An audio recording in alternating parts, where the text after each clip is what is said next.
Bienvenue sur Il y avait une fois, le podcast pour s'éveiller et grandir vers une vie plus épanouie. Je suis Sophie Deligianis, coach, formatrice et conférencière. Mon objectif, vous accompagner à créer une vie en accord avec soi, sans peur ni blocage.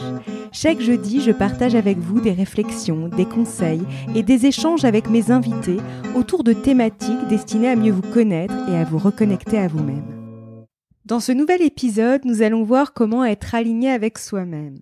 Il n'est pas facile tous les jours de se sentir aligné au quotidien, dans ce que nous pensons, disons et faisons.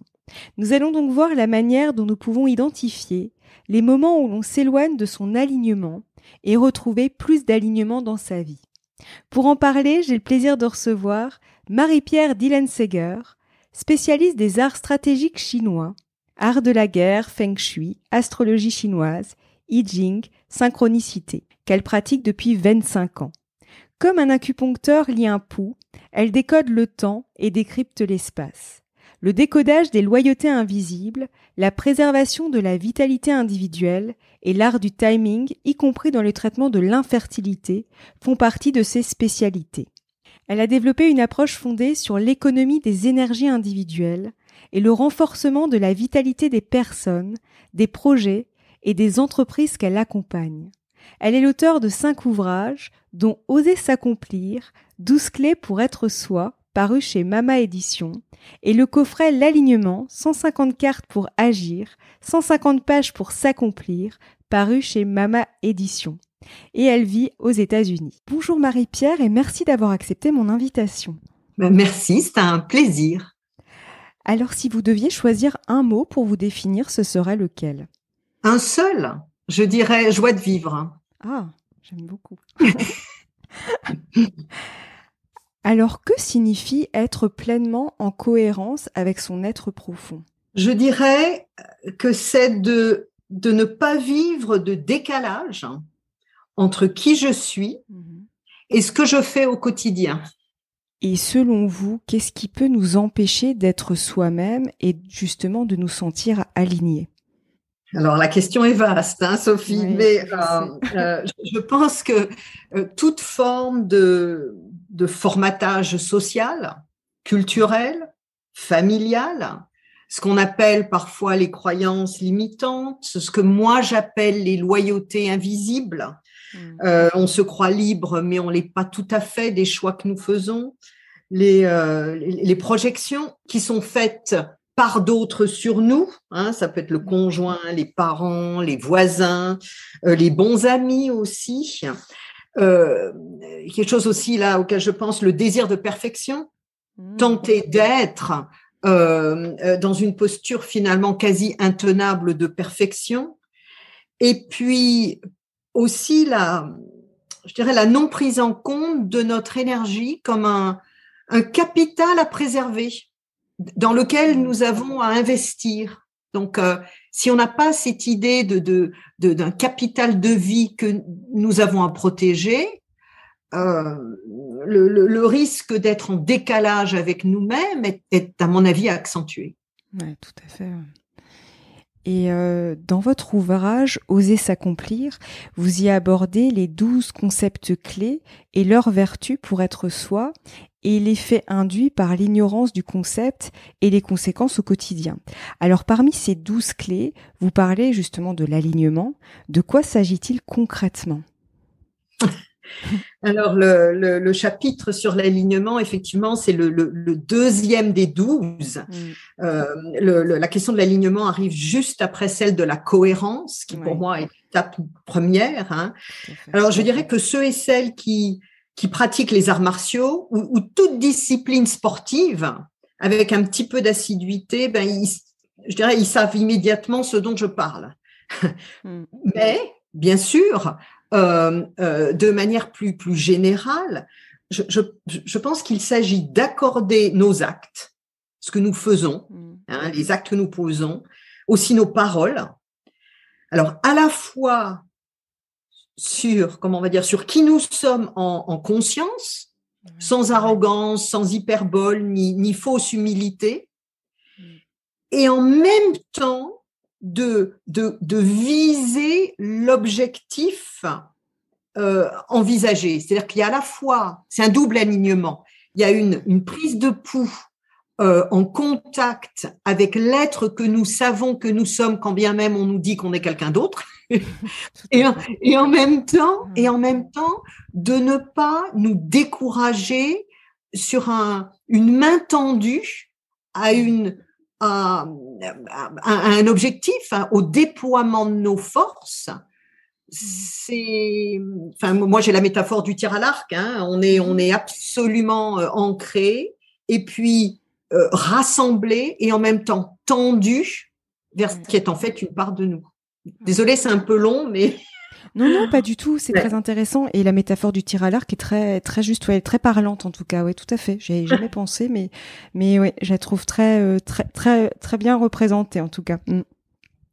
Et j'en profite justement pour dire que cette posture d'alignement, elle n'est jamais vraiment définitive. C'est sans arrêt renégocié.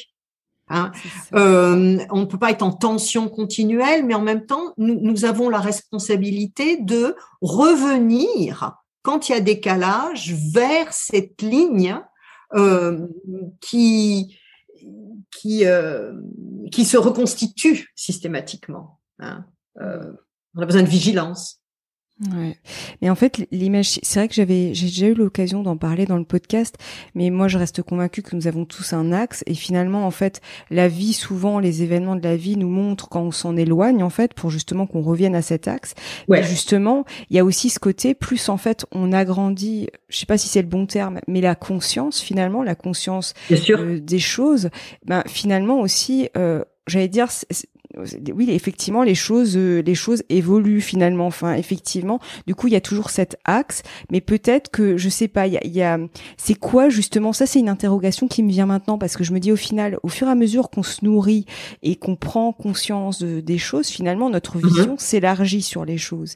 Mais il y a aussi toujours cet axe que nous avons, mais du coup, comment ça, justement, par rapport à ce que vous venez de nous partager, le fait que justement ça se réajuste au fur et à mesure, comment ça se danse entre guillemets? Je vois ça comme une danse. Je sais pas si c'est le bon terme, mais le terme est très juste. J'apprécie beaucoup cette image de mouvement.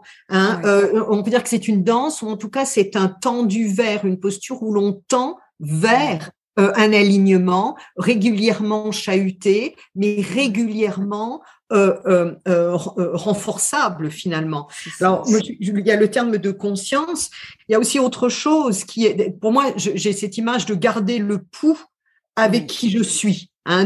Lorsqu'il y a que j'ai un moment d'abattement ou un moment de douleur, je pourrais être tentée, comme tout le monde, de me dire, enfin de me lamenter ou d'être triste ou de succomber à la répétition de quelque chose qui me heurte. Mais ma posture en général est de tout de suite tenter de prendre un peu de recul ou un peu de hauteur pour me dire, mais qu'est-ce qui a précédé le moment où ce ressenti s'est mis en place, où cette tristesse s'est mise en place.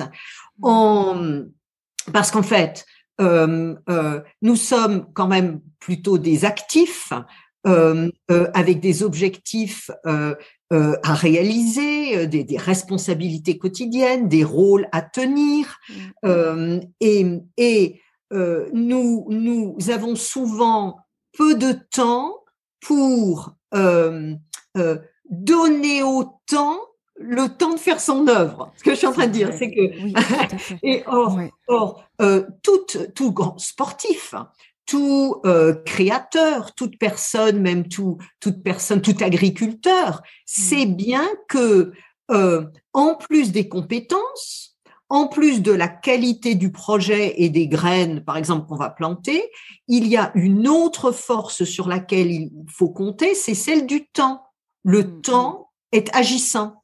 Le temps est un allié si nous acceptons de lui donner le temps de se déplier. Or, nous sommes impatients, Oui. Nous avons des objectifs souvent en tant qu'occidentaux à très court terme, à 3 mois, à une semaine, bon. Alors que la pensée chinoise classique, même si ça change aussi en Chine à l'heure actuelle, on le voit bien, mais se donne la durée pour agir.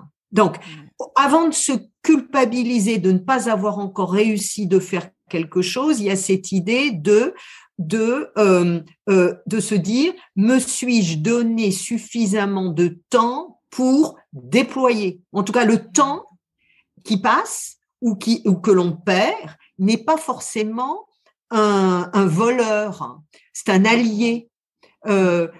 Et on voit bien que quand il y a, moi je vis aux États-Unis où il y a une acceptation de l'échec beaucoup plus grande parce que l'échec est vu comme une possibilité d'affiner nos marques. Hein. Eh bien, d'une certaine manière, même dans les startups ou je pense à des personnes qui financent les startups, il y a souvent, pour ce que j'ai pu voir, les questions qui sont posées, mais combien de fois avez-vous déjà échoué? Nous, on n'oserait pas le dire, alors qu'en fait, de le reconnaître est de dire qu'on a déjà eu les mains dans le cambouis et qu'on s'en est déjà d'ailleurs redressé puisqu'on est au projet suivant. Exactement. C'est très différent cette lecture-là. Donc, quand les choses n'avancent pas, c'est parfois un message extrêmement sain, on va dire ça, envoyé par l'univers qui dit mais est-ce que il n'est pas temps de souffler un peu? Est-ce qu'il n'est pas temps de laisser reposer une nuit, une semaine, peut-être même un mois? Tout à fait. Oui, c'est exactement, et c'est très important, je reprendrai juste ces termes, le temps est un allié, et effectivement on a tendance à le voir comme quelque chose pas qui nous freine, parce que c'est le temps, mais on a cette impatience, effectivement. Et ou pardon, Sophie, je vous coupe, ou on le voit comme un instrument, comme un matériau qu'on va utiliser. Or, pour moi, le temps, c'est vraiment, vous parliez d'une danse. Chaque jour apporte une énergie qui est différente dans ce mode de pensée. Certains jours sont plus contrariants que d'autres. Il n'y a pas de mauvaise intention. Nous avons chaque fois à nous ajuster en souplesse. Oui, exactement. Et parfois, la parade, j'en parle dans un autre livre qui s'appelle Debout, la parade, c'est on laisse couler. On laisse passer, ce qui donne le temps de remobiliser des forces qui seront peut-être plus efficaces dans une semaine que ce que j'aurais pu faire avant-hier. Oui, tout à fait. Mais de l'intérêt du coup, de prendre de plus en plus conscience des exigences de notre entourage qui forcément coparticipent c'est comme l'animal dans la roue du hamster, d'un effet où le temps, en anglais on dit une commodity, le temps, je le consomme, et puis je cours toujours derrière. Alors que non, il marche à côté de nous ou on marche avec lui et j'oserais presque dire que, je vais provoquer là vos auditeurs, mais que il y a dans notre mode de culture, il y a plus à gagner à remettre à demain l'une des multiples choses que vous avez sur votre liste à faire aujourd'hui, plutôt qu'à tenter absolument de déjà faire aujourd'hui ce qui pourrait très bien être fait que demain. Non, mais c'est vrai, c'est très juste. Parce que très souvent, on se rend compte que finalement, il n'y a pas eu dégâts parce que vous avez laissé passer, on va dire, un tour, un jour. Ouais. Oui, puis c'est vrai que j'ai déjà remarqué aussi pour ma part que souvent, c'est très profitable en fait de reporter à plus tard, mais pas parce qu'on a peur, justement, juste parce qu'il y a besoin de temps. Et ça, c'est très important. Effectivement, je l'ai aussi expérimenté et je me suis dit, c'est vrai que c'est important. Et au début, c'est un petit peu un défi qu'on peut se faire. Jusqu'à ce qu'on trouve en fait son propre rythme avec la temporalité. L'idée, ce n'est pas d'imposer, c'est à la fois de ne pas être en mode de force et d'imposer la maturité de quelque chose qui n'est pas encore là. Puis l'idée, bien sûr, n'est pas de considérer que adviendra ce que pourra. Hein. Il y a un juste équilibre à trouver. Nous n'avançons pas au même rythme, mais nous avons chacune je dirais une affinité particulière avec des cadences temporelles. Je dis même que je vois aussi que, comme dans ce mode de pensée, le temps, c'est une énergie qui se module, même au fil de l'année, au fil des journées. Certains d'entre nous se forcent à être absolument opérationnels en début de journée, alors que leur alliance avec les forces temporelles est beaucoup plus boostée si si c'est par exemple la lumière de la fin de l'après-midi. Hein, et ça, on ne nous l'apprend pas souvent à l'école. Il y a des règles et voilà. Alors, néanmoins, les périodes de confinement, avec tout ce qu'elles ont eu de difficile, elles ont libéré chez certaines personnes une capacité d'avancer davantage à son rythme. Quand il y avait du distanciel par moment, ou une capacité de ne pas être fonctionner comme d'habitude. Ouais, tout à fait. Et c'est vrai que c'est important, je rebondis aussi sur ça, sur ce côté, on a tous finalement notre chronotype, j'allais dire, et qui nous est propre, et c'est vraiment important de nous observer, parce que moi, par exemple, j'ai remarqué que j'étais très efficace le matin et beaucoup moins le soir. Maintenant, j'adapte en fait les tâches que j'ai à faire, entre guillemets, par rapport au moment de la journée, tout à fait. Mais pour le faire, Sophie, vous avez dû avancer dans la définition d'un cadre professionnel ou d'un mode de faire, qui vous a forcé à tenir un petit peu à distance des formatages habituels où ce serait forcément pour tout le monde 9h, 18h ou 8h, 17h aux US. Tout à fait, exactement. Ouais. Et lorsque nous sommes en situation de déséquilibre, quelles sont les conséquences dans notre quotidien ? Alors, vous voulez que je sois imagée ? Moi, je dirais, nous trébuchons. Ouais. Comme sur des échasses. Alors, et en mode même affectif ou émotionnel, on va dire, on tombe de haut, on est surpris. Tout d'un coup, il y a des obstacles, puis on va déchanter. Hein. Mais la survenance d'un obstacle ou d'une difficulté est souvent le résultat d'un mauvais alignement, plus qu'une malédiction ou qu'une incompétence. Exactement. Et comme je le disais en introduction, vous avez développé une approche fondée sur l'économie des énergies individuelles. De quoi s'agit-il concrètement ? Alors, on parle de vitalité, là, en fait. Hein. Et donc, alors mon approche, je crois pas que je l'ai dit, hein, elle est résolument ancrée dans toutes ces disciplines traditionnelles chinoises qui sont au service de la préservation du qi, la préservation de l'énergie vitale, et puis de son renforcement, comme le serait l'acupuncture ou les arts martiaux. Hein. On protège la vie, on la préserve, et puis il y a un deuxième volet qui est on la booste. On va tenter de la déployer davantage. Donc, l'enjeu, concrètement, c'est la vitalité. C'est la capacité que nous avons chacun, hein, d'un individu, de préserver, de booster ce qu'on pourrait appeler notre capital de vie. Hein. Et avec quelque chose qui paraît simple, mais qui l'est, mais qui parfois nous échappe, hein, c'est que finalement, pour protéger ce capital, l'idée extrêmement simple, c'est de s'user le moins possible pour durer le plus longtemps. Donc, si je peux dans mes journées, ce que vous faites, par exemple, si vous avez repéré que en vous rendant disponible pour vos intentions, vos efforts, votre travail, ce que vous avez à accomplir, vos projets, vous êtes plus en force le matin, de ne pas vous forcer à le faire le soir, tout simplement, vous usez moins, vous faites alliance avec des forces extérieures à vous.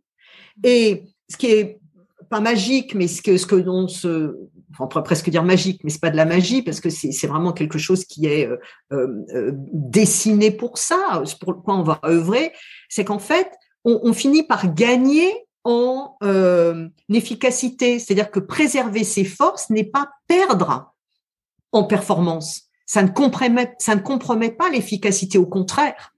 Ouais. Mais c'est vrai que je me dis, en fait, tout ça demande finalement, comme vous disiez, de reporter à un moment donné son regard, de prendre un peu de hauteur pour observer, en fait. Et c'est l'observation qui va nous permettre aussi de... de mettre... L'observation est là.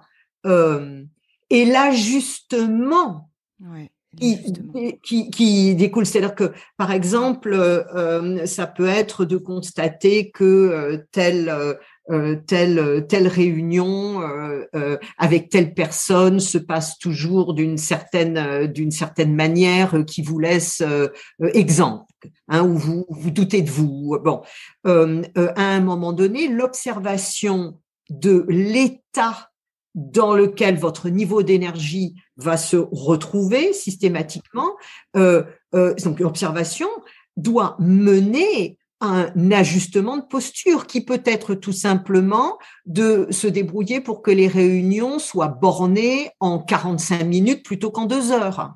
Vous voyez, la prise de conscience est importante, mais elle va être véritablement utile si elle se traduit dans une légère modification de la manière de faire précédemment. Et moi, je suis beaucoup pour la répétition de petits gestes au quotidien, jusqu'à ce que finalement la nouvelle habitude, plus vertueuse par rapport à soi, se mette en place. C'est pas la mer à boire, c'est un peu d'attention, un peu de fermeté, en tendant un petit peu le dos quand ça résiste autour de soi, mais un petit peu, si vous enlevez un petit peu de crépi tous les jours, au bout d'un mois, vous aurez plus avancé que si vous rentrez directement dans l'art. Vous voyez, les petits ajustements font long feu. Ouais. C'est très juste. En plus, l'image est très parlante de nouveau. Ouais. Et comment avez-vous conçu le coffret L'alignement ? Alors, là, je crois que le mérite, la suggestion initiale était celle de mon éditeur, Mama Édition, qui a, je crois, apprécié la quantité d'exercices. Moi, je veux bien parler de la pensée chinoise, mais pour moi, c'est important que ce soit inscrit dans la réalité, que ce soit pragmatique et que ça a vraiment un impact. Et autrement, ça a été, donc suite à cette idée, pour moi, un travail je dirais presque de distillation, d'aller encore au-delà de tous les exemples qui sont donnés, d'essayer de chaque fois de sortir encore plus la substantifique moelle. Et je me dis toujours, je sais que nous n'avons pas beaucoup de temps dans nos journées. Je disais, donc on peut lire un chapitre, on peut lire un paragraphe, mais si l'on peut se centrer sur une phrase imagée qui permet, comme les quelques exemples que je donne, de nous servir de roc dans une journée, alors qu'on aura juste passé 20 secondes à lire une carte, c'est gagné. Ouais, tout à fait.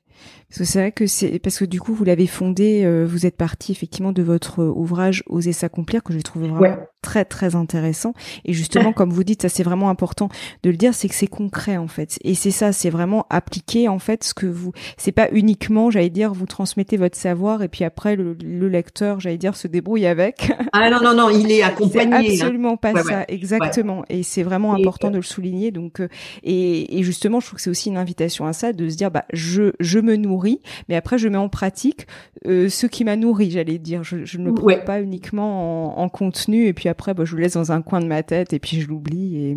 Et en fait, il peut se reprendre. Ça m'arrive même moi-même aussi d'ouvrir le livre n'importe où, parce qu'en général, il y a un petit clin d'œil qui toujours est au service de la posture, de l'alignement. Donc, quelque part, ça nous recale avec souvent ce que nous savons déjà, mais que notre quotidien nous permet d'oublier parce que nous sommes humains, quoi. Ouais, tout à fait.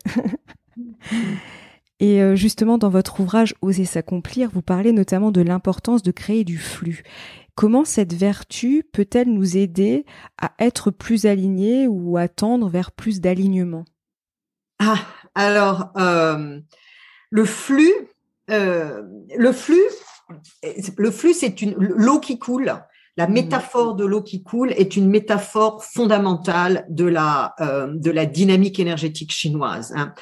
Qu'il s'agisse des flux économiques entre les pays, hein, c'est-à-dire tous les aspects de prospérité, ou les flux dans le corps, pour éviter l'engorgement des organes, hein, quand on a un foie fatigué, quand on a des poumons poussifs, etc.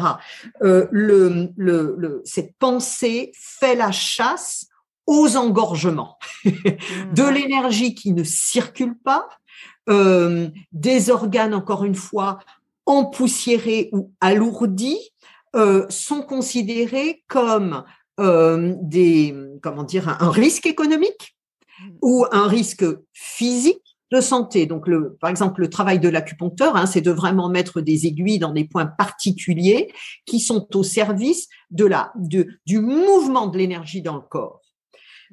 Donc, encore une fois, si on revient à l'image du tir à l'arc, ou ceux et celles qui font du qigong ou du tai chi, hein, la beauté du mouvement du tai chi, ça paraît extrêmement fluide quand on le voit, ou extrêmement très très justement posé, mais il y a tout un travail pour que finalement chaque fibre soit bien alignée. Et je dirais que c'est la posture juste qui fluidifie le geste, qu'il soit physique, émotionnel ou mental. Hein. Donc, pour moi, j'attache beaucoup d'importance au fait que nous bougions tous les jours, que je travaille souvent debout.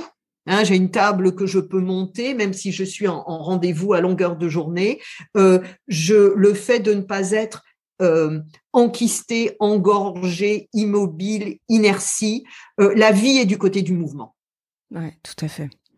Et ouais, tout à fait. Et je rebondis par rapport au qigong parce que moi, je pratique le qigong tous les jours et c'est vraiment quelque chose que j'ai intégré dans mon quotidien et je pourrais plus m'en passer maintenant. Bien sûr, et ça se met tout seul quasiment, j'imagine. Moi, je vois la posture de l'arbre, par exemple, quand je pense au temps, de bouger d'un tout petit peu le coude, plus à gauche, plus à droite, etc. On a, à un moment donné, on voit bien que on les sent, les flux. Ils sont invisibles, mais on les sent. On les sent, c'est ça. Et ça permet vraiment de revenir au corps, en fait. Et notamment quand on a un mental très présent. Bon, c'est le cas de la plupart des humains. Et c'est vrai que ça permet de redescendre, en fait, et d'être vraiment dans son corps et de prendre aussi conscience, du monde plus subtil, en fait, de ce qui nous entoure autour de nous, en fait. Et ça, c'est aussi important. Moi, j'ai une autre expression où je dis sortir les pieds de la tête. On a les pieds dans la tête, or nos pieds, on gamberge, or nos pieds, ils sont au bout de nos jambes. Donc, le simple fait de se lever, d'aller faire le tour de la pièce, d'ouvrir une fenêtre, de la refermer, d'aller se mettre les mains sous de l'eau tiède, ça sert à rien tout ça, mais ça interrompt. Attendez, je vais être chinoise. Un flux d'inertie. Ça introduit une inertie et nous remet, ni vu ni connu, un petit peu du côté du mouvement qui appelle l'idée suivante ou le lien suivant qui va se déployer dans les faisceaux neuronaux qui ont été un petit peu nourris pendant l'espace de 5 secondes. Ouais, mais c'est vrai en plus, ouais, tout à fait. Parce que ça aussi, on a tendance à ne pas le faire. Et parfois, ça permettrait juste de faire aussi une pause, tout simplement, et de... Ouais, tout à fait. Ouais. Et avant de terminer, quels conseils aimeriez-vous nous donner à nos auditeurs pour les aider à se sentir plus alignés? Alors, je vais être très sérieuse. Hein. Moi, je leur dirais, prenez votre énergie au sérieux. Ouais. Repérez les lieux, les moments, les personnes qui vous dynamisent, et puis rapprochez-vous d'eux. Et puis en même temps, il y a l'inverse, hein, repérez, éloignez-vous lentement, discrètement, sans hésiter trop longtemps, de celles, des lieux, des moments qui, au contraire, vous vous mange votre vitalité, hein. Parce que en fait, c'est cette visibilité-là, cette responsabilité que nous devons nous donner, qui est une sacrée protection contre un futur mal de dos, un burn-out, une déception. Et donc, mon conseil, il est prenez les devants, anticipez. Trop souvent, nous modifions ce qui doit être modifié parce qu'il y a eu accident, parce qu'il y a eu maladie, parce qu'il y a eu perte d'emploi. On avait les signes, mais il y avait toutes les raisons de pas les voir, de pas acter, etc. Et donc, de prendre les devants et d'être, comment dire, on va dire le protecteur, le guide, l'allié de votre vitalité. Hein, ça va encore avec le sujet du bouquin suivant qui sort là. Hein. Et pour moi, la meilleure chose que l'on peut faire. Hein. Parce que c'est comme si nous avions une espèce d'aimant interne qui nous focalise sur les obstacles. Moi, je dis, mais attendez voir, enfin, j'arrive même pas à le dire, connectons-nous aux forces de vie qui sont très souvent, je les imagine moi comme un animal fidèle, hein, elles sont tapies, elles sont là, elles s'arrachent les cheveux parce qu'on les ignore, mais dès que nous les servons, elles arrivent en courant. Tout à fait. C'est vrai. Mais ça aussi, c'est pareil, ça demande cette observation et aussi ce réajustement du coup de par nos observations pour pouvoir, j'allais dire vraiment le vivre, parce qu'effectivement moi j'en étais très loin il y a encore quelques années et maintenant que j'ai développer cette observation et notamment des endroits, des lieux qui me plombent l'énergie ou de gens qui me vident mon énergie parce que j'avais, ça c'est quelque chose que j'avais du mal à comprendre avant et que maintenant j'observe et du coup je me suis éloignée de toutes ces, ces personnes ou lieux. Sans leur jeter la pierre. Ah, tout à fait. Hein, tout à fait. C'est encore une fois une question d'ajustement. Toutes les arts stratégiques chinois sont des arts de la mise en synergie. Hein. Donc là, ce que je pose, c'est vraiment l'objectif, c'est l'objectif vitalité, alignement avec nous-mêmes, de manière à pouvoir accueillir de la joie finalement, hein, d'être de sortir d'une posture où l'accomplissement c'est forcément difficile, c'est forcément en souffrance. Donc c'est extrêmement simple. Au début, ça demande un petit peu de discipline, ce qui est dingue, pour se faire du bien. C'est ça. Mais c'est exactement ça. Puis après, une fois que le cerveau, parce que c'est quand même ça aussi, il se rend compte que c'est bon pour lui, ça devient une habitude. Mais au départ, ça demande effectivement une discipline et une certaine rigueur, parce qu'effectivement, on a tendance à retomber dans nos travers, entre guillemets. Oui, exactement. Et comme quand on change d'alimentation, par exemple, moi, je pense que, enfin, selon qui nous sommes, nous n'avons pas les mêmes affinités alimentaires, nous n'avons pas le même rebond énergétique selon le type de repas que nous faisons, mais de systématiser chacun sait bien que de systématiser des choix qui désencrassent plutôt qui encrassent à tous les niveaux, y compris médiatique, y compris paye en fait assez vite. Paye, c'est un anglicisme que je suis en train de faire. Je veux dire, le retour sur investissement, voilà, il est quand même, c'est pas la mer à boire, hein, du tout. Tout à fait. Je confirme.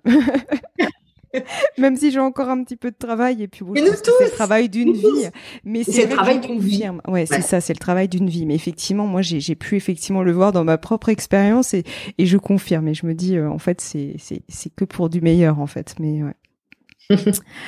Et quel serait votre mot de la fin pour clôturer notre échange? Alors c'est pareil, il en faut qu'un seul. Comme vous voulez. Après, ça dépend. Il y a mes invités parfois qui m'en mettent plusieurs. Voilà, c'est vraiment là pour le coup laisser libre cours à ce qui vous vient. Alors moi je dirais merci à la vie. Merci la vie. Puis merci à vous, Sophie, de me donner la parole, et puis à vos auditeurs de prendre du temps dans leur journée pour ce que j'espère, se connecter à une petite part d'eux-mêmes qui est une pépite. Ouais, tout à fait.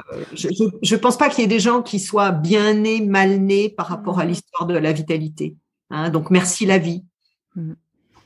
Merci en tout cas Marie-Pierre pour cet échange vraiment très très riche et très intéressant. Et puis j'invite les auditeurs à découvrir votre ouvrage déjà Oser s'accomplir, que j'avais pour ma part adoré. Alors j'ai lu il y a déjà un certain temps, mais vraiment j'ai beaucoup aimé. Et justement il y a le coffret L'alignement qui finalement est une arborescence qui est tirée justement de votre ouvrage Oser s'accomplir. Donc pour le coup voilà, il y a deux formats, deux types de formats, mais vraiment votre ouvrage Oser s'accomplir, j'invite vraiment les lecteurs à le découvrir parce que il y a beaucoup de pépites. Donc voilà. Merci beaucoup. Alors, je vous donne rendez-vous la semaine prochaine et si vous avez aimé ce podcast, n'hésitez pas à laisser un avis sur la plateforme de votre choix et à en parler à 2-3 personnes autour de vous. C'est l'un des meilleurs moyens de le soutenir pour que d'autres puissent le découvrir. À bientôt.